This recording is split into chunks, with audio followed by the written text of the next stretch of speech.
Assalamualaikum warahmatullahi wabarakatuh. Bismillahirrahmanirrahim. Alhamdulillahilladzi hadana li hadza wa ma kunna linahtadiya laula an hadanallah. Asyhadu an la ilaha illallah wahdahu la syarika lah wa asyhadu anna Muhammadan abduhu wa rasuluh. Allahumma shalli wa sallim ala Muhammad wa ala alihi wa ashabihi wa man tabi'ahum bi ihsanin ila yaumil qiyamah, amma ba'd. Wa qul rabbi a'udzu bika min hamazatis syayatin wa a'udzu bika rabbi ay yahdurun. Qala fakhruj minha fa innaka rajim wa inna 'alaika la'nata ila yaumiddin. Kaum muslimin wal muslimat rahimakumullah. Sungguh Allah Subhanahu wa ta'ala telah menurunkan kitab sucinya di muka bumi ini untuk dipahami dan dimengerti, sekaligus manusia hendaknya mengupayakan di dalam mengimplementasikan dalam kehidupan sehari-hari.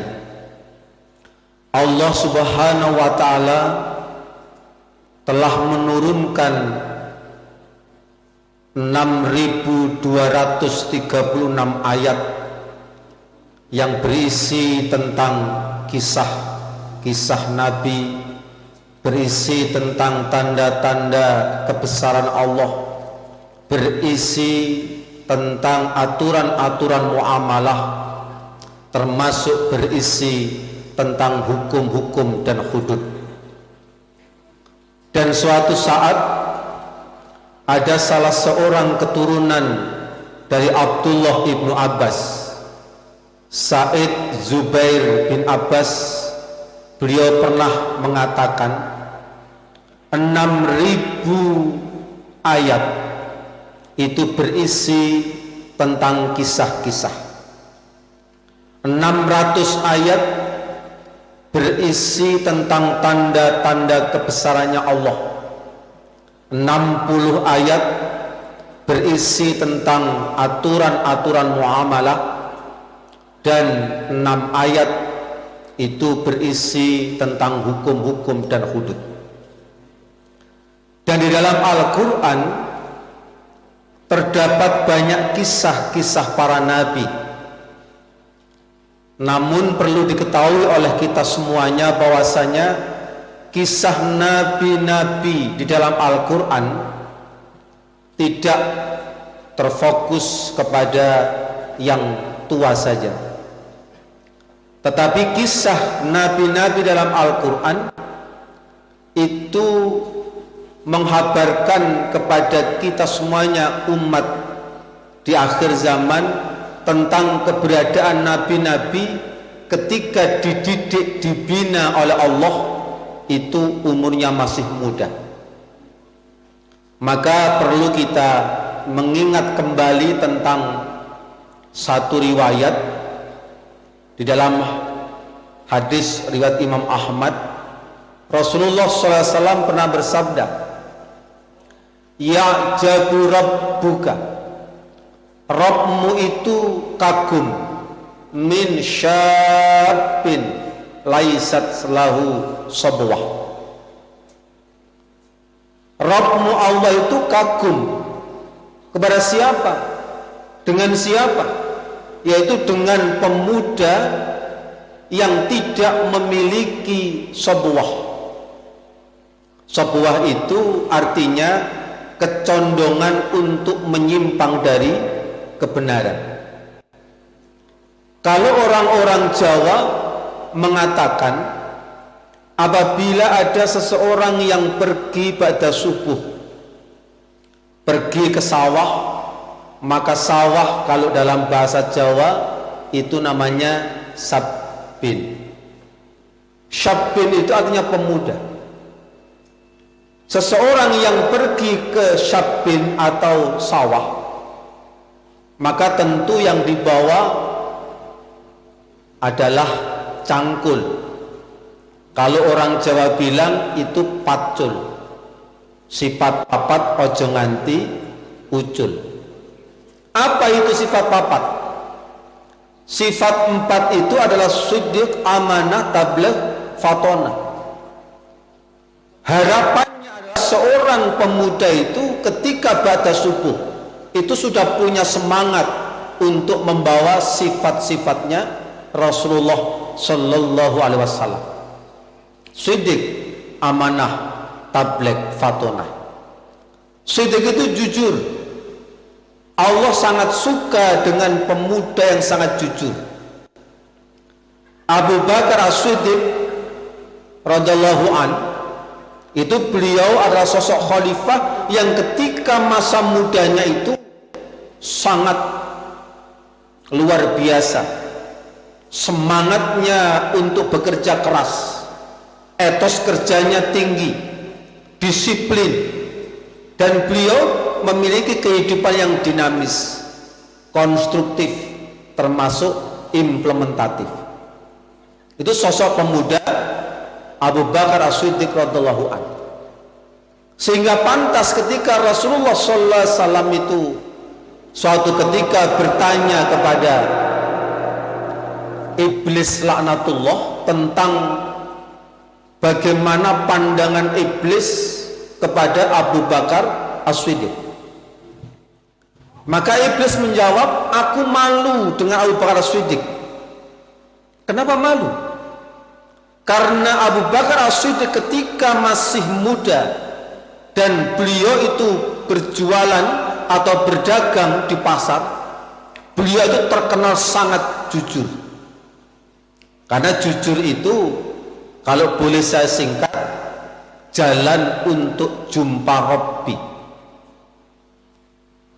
Ya'jabu Rabbuk, Rabbmu Allah itu kagum dengan seorang pemuda yang tidak memiliki sebuah kecondongan untuk menyimpang dari kebenaran.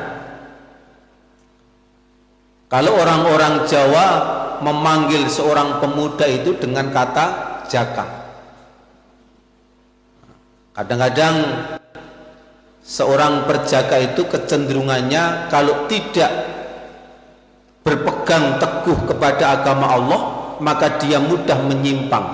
Jahat, jim, alif, ha, itu memiliki makna menyimpang atau menyeleweng. Kecenderungan para pemuda itu menyimpang dan menyeleweng dari kebenaran, sehingga Rasulullah SAW memberikan satu informasi kepada khalayak umat Islam di muka bumi ini. Allah kagum dengan pemuda yang tidak memiliki sebuah atau kecondongan untuk menyimpang dari kebenaran. Kita lihat contoh Hasan Husain, Sayyida Syababin. Hasan Husain itu adalah seorang tokoh pemuda penduduk surga. Jadi nanti kalau pemuda-pemuda yang beriman itu masuk surga, maka tokohnya itu dipilih Allah Hasan dan Husain. Sayyidah Sabab, ahlil jinnah. Beliau itu ahli jinnah, penduduk surga. Dan beliau luar biasa etos kerjanya, sangat disiplin, sangat tertata, pemikirannya jauh, dan memiliki kualitas iman yang tidak diragukan lagi. Suatu ketika Anas bin Malik juga menyampaikan tentang sejarah-sejarah umat-umat hebat di era beliau. Beliau pernah menyatakan Anas bin Malik ini termasuk salah satu sahabat yang memiliki kualitas hati dan pikiran yang tajam.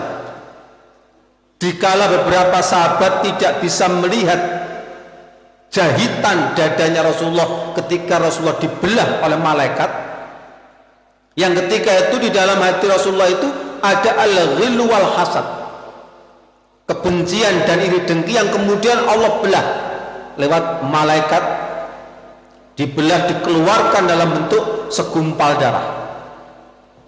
Kemudian Allah memerintahkan kepada malaikat untuk memasukkan yang namanya ar-ra'fah war-rahmah.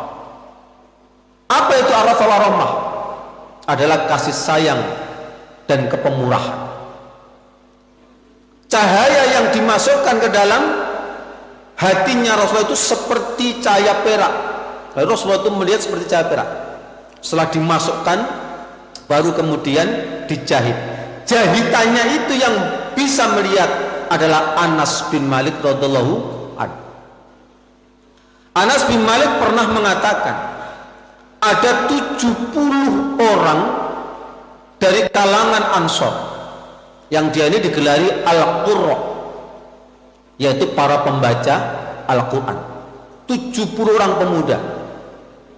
Kalau zamannya Nabi Musa alaihissalam itu ada 70 pemuda yang dipimpin, dikomandani, dikoordinir oleh Nabiullah Musa dengan tongkatnya, yang kemudian dikejar-kejar oleh pemimpin yang zalim, yakni Fir'aun laknatullah. Namun Allah memberikan pertolongan kepada 70 itu. 70, tidak banyak. Umat yang terbanyak itu umatnya Rasulullah Muhammad sallallahu alaihi wasallam. Umatnya Nabiullah Yunus 100.000 lebih. Umatnya Nabiullah Nuh dalam satu riwayat itu 80. Padahal beliau itu berdakwah 1000 kurang 50 tahun. Jadi beliau itu dakwahnya 1000 kurang 50 tahun. Namun dapatnya hanya sedikit, tidak masalah. 70 golongan dari kalangan Ansor ini itu memiliki kualitas di dalam memahami Al-Quran. Makanya digelari Al-Qurra, para pembaca Al-Quran. Dan yang luar biasa itu 70 pemuda ini punya kebiasaan tinggal di masjid. Mereka biasa tinggal di masjid. Mereka tidak tinggal di kafe, tidak. Mereka tidak tinggal di karaoke, tidak. Mereka tidak pergi ke tempat dugem, tidak. Mereka tidak pergi untuk berkumpul dengan para penjudi dan tukang sabung ayam, tidak. Tetapi 70 golongan ini dari kalangan Ansor itu terus membaca.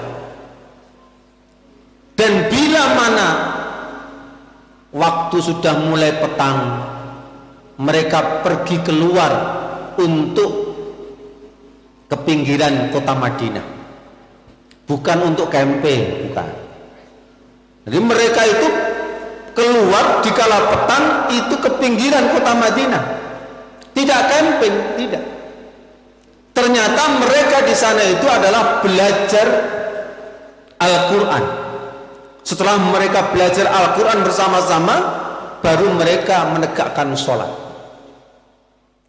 Sehingga wajar kalau keluarga mereka itu mengira mereka di masjid terus, dan orang-orang di masjid mengira mereka itu di rumah, pulang ke rumah menemui keluarga. Padahal tidak. 70 pemuda ini itu di pinggiran kota Madinah mengkaji Al-Quran. Berbeda dengan generasi sekarang, bukan mengkaji Al-Quran, tetapi ini kemudian game-gamean atau main perang-perangan dengan kawan-kawannya, ada 5 dalam satu kesatuan atau 3 dalam satu kesatuan. Ini pemuda sekarang ini harus dipulihkan. Pemuda-pemuda yang merupakan aset bangsa ini di era modernisasi dan di era teknologi ini harus diselamatkan, dipulihkan keimanannya. Recovery keimanan generasi milenial. Kenapa kok disebut generasi milenial? Dalam penelitian, generasi milenial itu generasi yang lahir era 1980 sampai 2000. Maka disebut generasi milenial. Generasi yang menguasai teknologi modern, menguasai media sosial, menguasai jaringan elektronik, menguasai, karena generasi milenial. Ini pemuda dari kalangan Ansor ini luar biasa. Mereka berjamaah belajar Al-Quran dan menegakkan sholat. Dan ketika menjelang subuh, itu luar biasa. Menjelang subuh ini 70 pemuda ini itu mencari air saat itu di Madinah. Sambil lalu mereka mencari kayu bakar, dibawa pulang dan disandarkan di dinding kamarnya Rasulullah SAW.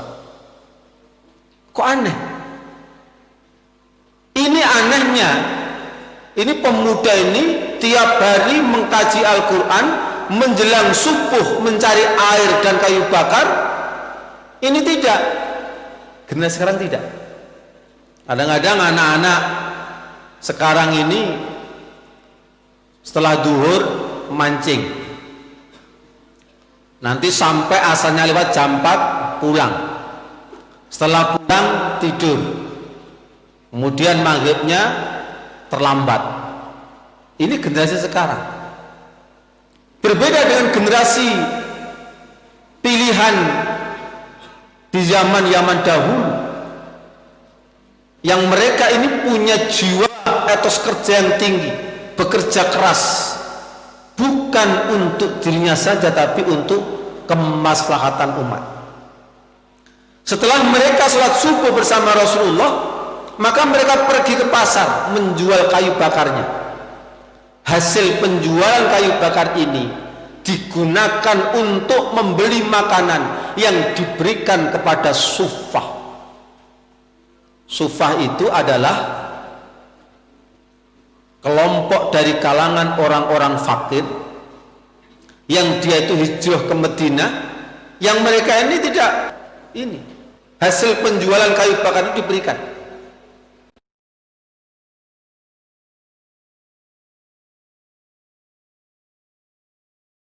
Sudah mengkaji Al-Quran, dia bekerja untuk memenuhi kebutuhan dirinya dan orang lain yang fakir. Itu luar biasa itu, pemuda ini. Berapa kali Rasulullah SAW itu mengingatkan kepada para pemuda, bahkan Allah pun mengingatkan dalam Al-Quran. Masih ingatkah kita akan firman Allah, ya bunayya aqimis sholah, wahai generasiku, wahai generasi muda, wahai anak-anakku, generasi penerus bangsa, tegakkan sholat. Kalau sudah sholat itu tegak, kokoh begitu, maka dia akan